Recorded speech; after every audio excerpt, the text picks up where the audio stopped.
Ето вижте, това са, това са всички въпроси, за които съм се подготвила. Виждате ли колко са много?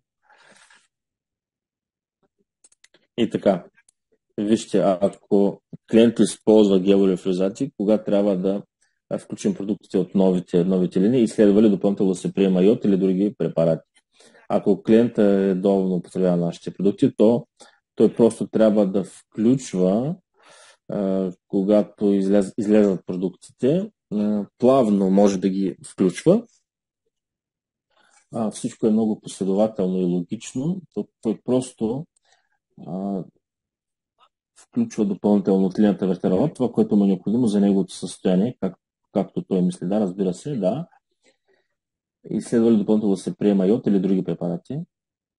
Допълнително йод не трябва, защото имаме йод в Вертера и в всички други продукти и допълнително йод ще бъде свръх. Ако серията Вертера се използва отделно, без гелове или лиофилизати, ще има ли резултати и ще бъдат ли такива, ако се използват и гелови и лиофилизати? За това вече говорихме. Разбира се, ще има резултати, но препоръчваме да се използват заедно с геловете. Защо? Защото ще създадем условия в стомашно-чревния тракт за подобряване на смукването и усвояването. Защото почти при всички в стомашно-чревния тракт няма такива условия. Геловете създават такива условия. Затова на фона на геловете ние получаваме по-голям ефект и по-голям резултат, по-добър резултат. Плюс продукта става по-ефективен, защото геловете са с полизахариди, там полизахаридна капсула имаме и всичко това се влиза като една храна. Ще има резултат, но няма да бъде толкова добър. Може ли схема за използване от продуктите от Verteralab? Схема няма да ви дам, защото при всеки си има своя схема и свой проблем. Тук просто трябва да преминем през програмата 90 дни и мисля, че и новите, и не новите също трябва да преминат през тази програма, за да може после да се включват други по-конкретни инструменти или да се доработи с серията Verteralab, да се добавят към съществуващите програми, защото това са допълнителни инструменти, които някога не достигат. Искам да питам за новите продукти, с какво нашите продукти се отличават от другите и защо трябва да употребяваме витамин С от Verteralab, защото той е липосомен, той е вътреклетъчен, той е обграден с обвивка и му позволява да проникне в клетката. Другите витамин С се разрушават още на ниво стомах. Могат ли децата да използват новите продукти? Ако има възрастови ограничения, то от каква възраст може? С децата, новите продукти и деца, да, мисля, че може, макар че нямаме противопоказания за използване от деца като възраст от 12 години могат да се приемат като възрастни дози. Ако са малки деца, не мисля, че им трябва да се повишава при тях примерно циков пикоринат без необходимост. Само ако има някаква инфекция, може витамин С да се дава смело, да се приема. Всичко останало е по предписване на лекар, препоръка на лекар, още повече педиатър. Дори на кутиите не пише, че трябва да се консултирате с лекар. И това е фраза, която разбира се, че са преваляне на етикета, но ако се съмнявате, се консултирайте с лекар. Можете ли да обясните технологията за производство? Ние говорихме за технологията, микрокапсулиране. Това е основната технологична разлика, която ни отличава от другите. Пояснете за суровината, каква е суровината, къде се добива, къде има ли синтетични елементи и какви са всички витамини в света. Те са синтетични, затова тук всички останали, които са в продуктите в храната, те са си витамини, а всичко, на което е написано витамин, еди си какъв, всичко това е синтетичен, биохимичен синтез. Задачата е върху какви носители органични могат да бъдат подкрепени, за да бъдат биодостъпни. С какво се отличава нашия кордицепс от другите? При нас е технологията на ферментиране, т.е. по-лесно се усвоява. Всичко, което е ферментирало, се усвоява по-добре. За новите миксове, какво ново има, какво е добавено, какво е подобрено. Съставът можете да го сравните после, да видите стария микс, новия микс. Днес изброих някои неща, но ако вие познавате съставите на старите миксове, примерно пачи крак нямаше в старите, кора от трепетлика също е нямало, просто така ви го казвам като пример. Подробно описание за антихелми. Да, после ще ги сравним. Ще сравним двата етикета. Органичен йод, всичко за него, състав, технология, производство, в какви случаи трябва да се приема при условие на наличието му в базовия гел. Органичният йод, ако прочетете етикета, той е под вид на прах от ламинария, след това няма какво да говорим. Той е под формата на прах в ламинария с ниска биодостъпност. След това си правете изводите сами. Съществуват ли някакви препоръки, които следва да отчетем при употребата на двете нови линии? Общо известен факт е, че неправилният подход може да навреди. Да, абсолютно съм съгласна. Именно за това нашите дози са адекватни на дневната дажба. Ако превишават, то превишават с допустимите единици. Препоръките са написани на етикета. Консултирайте се с лекар и тази линия може да бъде препоръчена от наши партньори, които са в академията, лекари, диетолози, нутрициолози. Ако ви още не сте сигурни в силите си, още не сте изучили всичко, то обучавайте се, бъдете на вебинари и не започвайте с големи дози. Няма да навредите, защото всичко е в органична форма.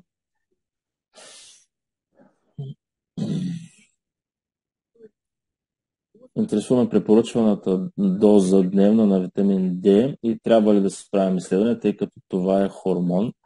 Да, направете изследвания за витамин D. Вижте какъв недостиг имате, пък може и всичко да е нормално при вас. Само, че имайте предвид, че в ламинарията, в 100 грама ламинария има 50% от дневната доза в 100 грама ламинария.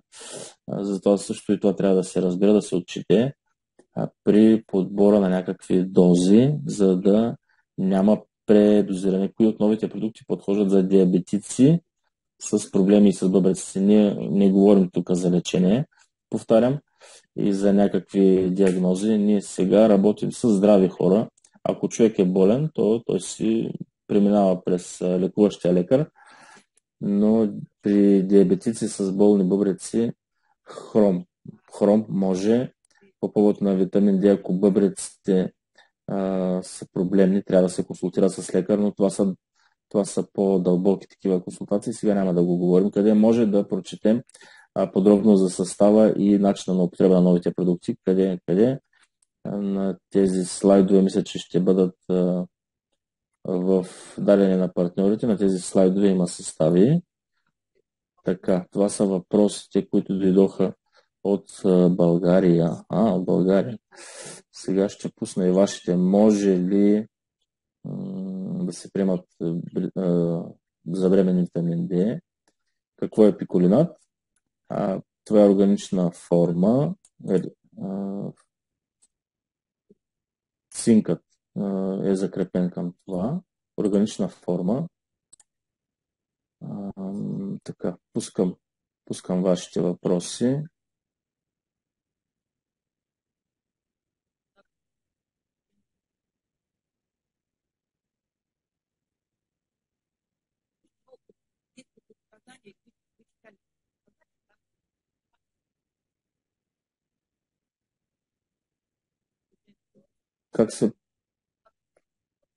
Въпросът е за дозиране.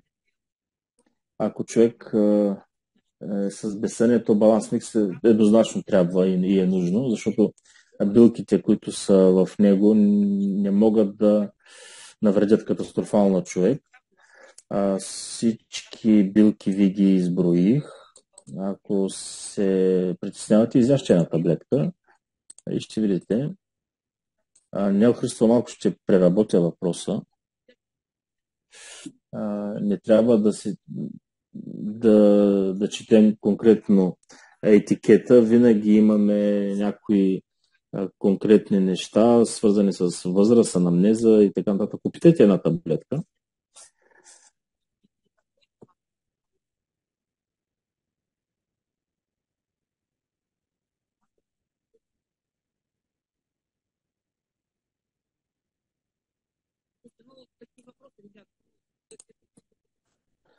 Това са въпроси, не са за вебинар. После да...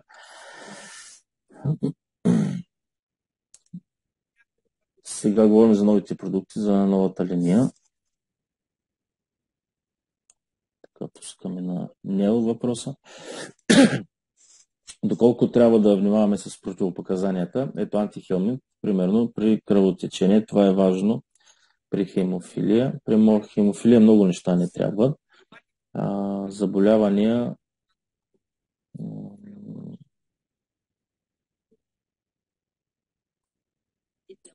така на Емилия ще пусна също въпроса. При хемофилия не бих препоръчвала нашите продукти без позволение от лекар. Така. Окей, мерси. Да, други въпроси не виждам. Ако имате, давайте ги, дано да успеем да отговоря. Магнезий и витамин С може ли да се даде на дете 7 години, нашия магнезий? Какво може на малки деца, на 3 години за имунитета? Децата често боледуват. На децата бих давал антихелмикс, защото децата, които посещават детско заведение, пак с глисти, постоянно са с глисти. Дори да сме ги махнали, те пак 4-0. Въпросът е зададен. Ако не сте го чули, не са стигнали до вашия въпрос. Зададен е.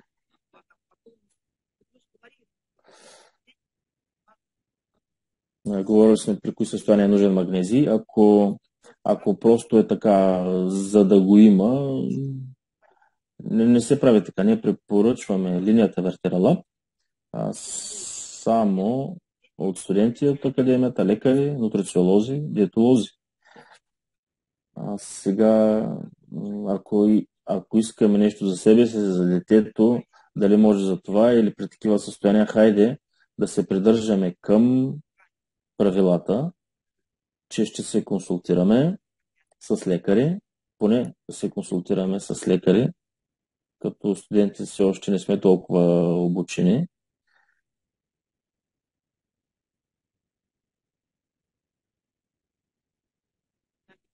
Ако храненето си остава предишното без да го променяме, ще има ли ефект или трябва да се промени храненето? Да, ако говорим за хранене, ако продължавате да едете банички и 5 лъжици чай да слагате в чая и приемате антихелмин, то естествено, че няма да има ефект, защото вие храните с едната ръка кандидата, а с другата ръка се опитвате да се отървете от нея.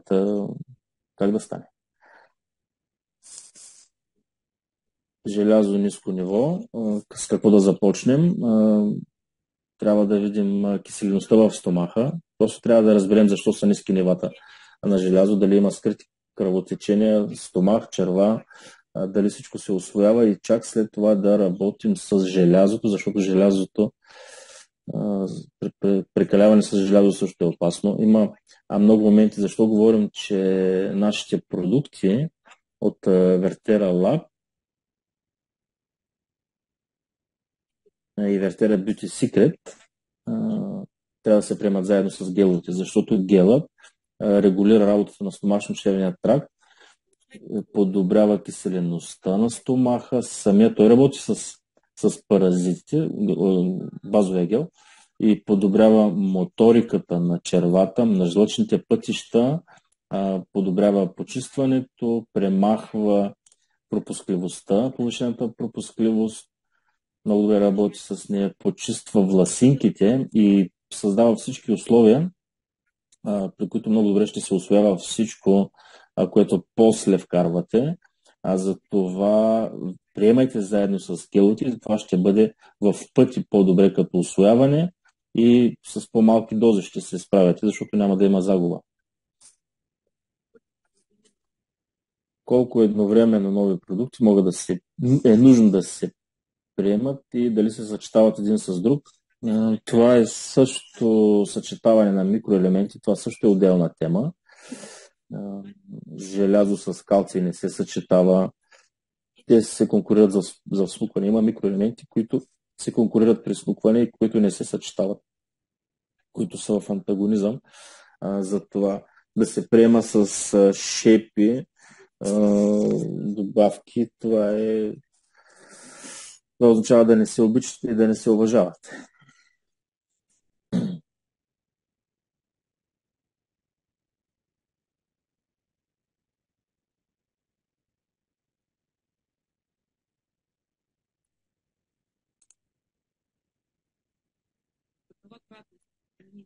Каква е кратността на употребата на продуктите през една година, примерно, от гледна точка на профилактика? Може ли да се приема само гел? Да, разбира се, че може. Аз 7 години съм на гелови миксове и не приемам нищо друго, защото всичко ми е достатъчно. И каквито изследвания да не правя, при мен всичко е наред. И витамин D ми е в норма, и желязо, и всички други компоненти, всичко ми е достатъчно. Но пак говорим, че всеки си има неговия организъм, неговите потребности и неговата степен на разрушаване на тялото. Някой трябва повече, при друг по-малко. Всичко е строго индивидуално. Антихелм, всичко приемаме по време на хранене.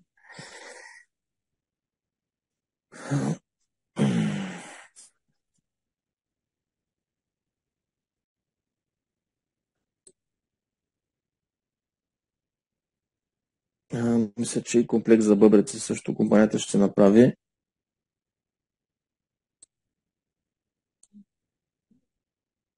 Ще преработя въпроса и на Силвия. Ще бити Secret 2 пъти дневно. 60 таблетки са точно за един месец. В чата въпросите потъват, явно са и доста. Не знам дали ще има омега-3, защото не съм технолог. Ето въпроса за сертификатите. Изследванията на чистотата на суровините и процента на съдържание във всеки продукт. Трябва да се види сайта и да помолим компанията да предостави тези документи. За сега не знам. Продуктът е нов.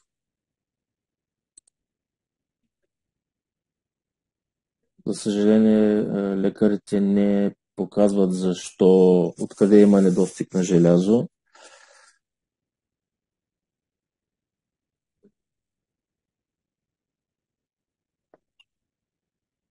Какво значи големи дози витамин D3?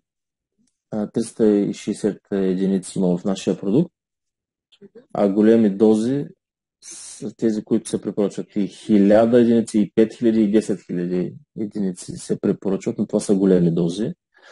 Затова тук много ясно трябва да разбираме защо го правим, защо го препоръчваме и дали може. Колко миксове могат да се приемат? Не повече от 3 микса препоръчваме, както и преди, на ден. След това може да се стигне до полипрагмазия, когато се приемат много различни лекарства и организма започва да се бърка, да се чуди откъде какво идва. Но това е според Геннадий Базанов не повече от 3 микса заедно през деня. Какво ще препоръчате за нормализиране на съня? Баланс микс, разбира се. Колко миксове могат да се приемат? Не ги съчетавам никога така с шепа, просто ги вземам два микса сутрин, два вечерта. Никога с шепа така не си ги вземам от различни буркани, си ги приемам отделно. Ако са два през деня, едните сутрин, другите вечер. Приятели, благодаря ви за въпросите. Възможно не съм отговорил на всички. За съжаление, не успях да отговоря на всички, но се надявам, че тези, на които отговорих и знаех отговора, ви разказах всичко. Очаквайте новата програма 90 дни, тя ще бъде проста, но пък бомбастична. Ще можете да я давате на вашите нови хора, без да се притеснявате какво сте препоръчали. Да преминат 90 дни, пък после ще разберем кое и как. Благодаря на всички за участието, за активността, за въпросите, за това, че не сте безразлични и когато ви бъдем на някои по-конкретни наши срещи, ще говорим за състав, за проценти, ще се задълбочим във всичко по продуктите, но това вече ще бъде на отделни обучаващи вебинари.